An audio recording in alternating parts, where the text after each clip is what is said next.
Apa Muhyiddin buat untuk bantu orang miskin ketika jadi PM?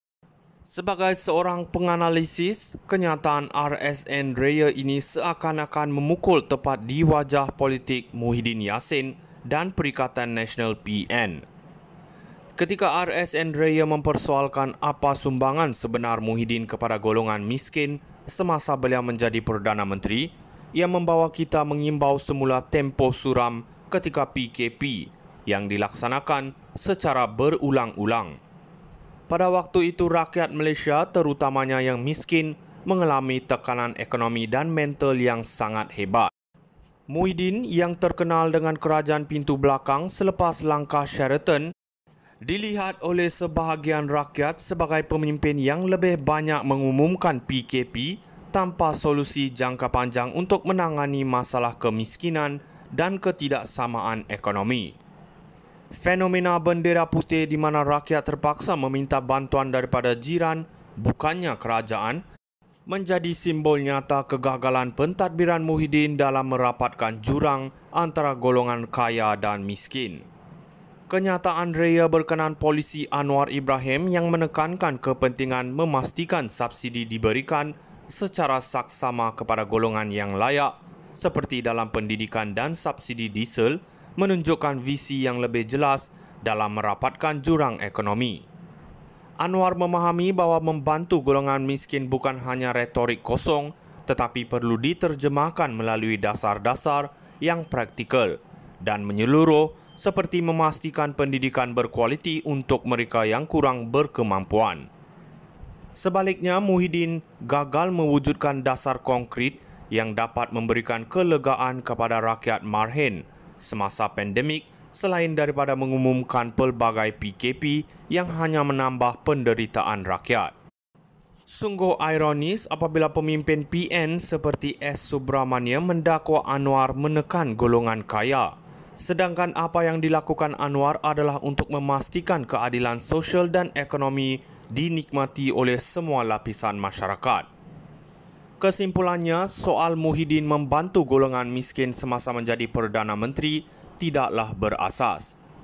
Apa yang rakyat dapat ketika itu hanyalah PKP berulang kali dan penderitaan akibat tindakan khianat politik yang meninggalkan legasi kepincangan ekonomi yang Anwar Ibrahim kini sedang cuba pulihkan. Apa Muhyiddin buat untuk bantu orang miskin ketika jadi PM? Sebagai seorang penganalisis, kenyataan RSN Raya ini seakan-akan memukul tepat di wajah politik Muhyiddin Yassin dan Perikatan Nasional PN. Ketika RSN Raya mempersoalkan apa sumbangan sebenar Muhyiddin kepada golongan miskin semasa beliau menjadi Perdana Menteri, ia membawa kita mengimbau semula tempoh suram ketika PKP yang dilaksanakan secara berulang-ulang. Pada waktu itu rakyat Malaysia, terutamanya yang miskin, mengalami tekanan ekonomi dan mental yang sangat hebat. Muhyiddin yang terkenal dengan kerajaan pintu belakang selepas langkah Sheraton, dilihat oleh sebahagian rakyat sebagai pemimpin yang lebih banyak mengumumkan PKP tanpa solusi jangka panjang untuk menangani masalah kemiskinan dan ketidaksamaan ekonomi. Fenomena bendera putih di mana rakyat terpaksa meminta bantuan daripada jiran, bukannya kerajaan, menjadi simbol nyata kegagalan pentadbiran Muhyiddin dalam merapatkan jurang antara golongan kaya dan miskin. Kenyataan raya berkenan polisi Anwar Ibrahim yang menekankan kepentingan memastikan subsidi diberikan secara saksama kepada golongan yang layak seperti dalam pendidikan dan subsidi diesel menunjukkan visi yang lebih jelas dalam merapatkan jurang ekonomi. Anwar memahami bahawa membantu golongan miskin bukan hanya retorik kosong tetapi perlu diterjemahkan melalui dasar-dasar yang praktikal dan menyeluruh seperti memastikan pendidikan berkualiti untuk mereka yang kurang berkemampuan. Sebaliknya, Muhyiddin gagal mewujudkan dasar konkret yang dapat memberikan kelegaan kepada rakyat marhin semasa pandemik selain daripada mengumumkan pelbagai PKP yang hanya menambah penderitaan rakyat.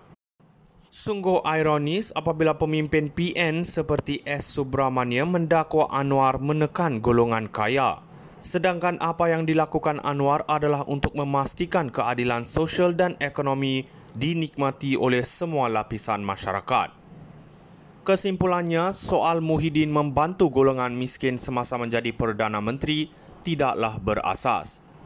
Apa yang rakyat dapat ketika itu hanyalah PKP berulang kali dan penderitaan akibat tindakan khianat politik yang meninggalkan legasi kepincangan ekonomi yang Anwar Ibrahim kini sedang cuba pulihkan. Apa Muhyiddin buat untuk bantu orang miskin ketika jadi PM? Sebagai seorang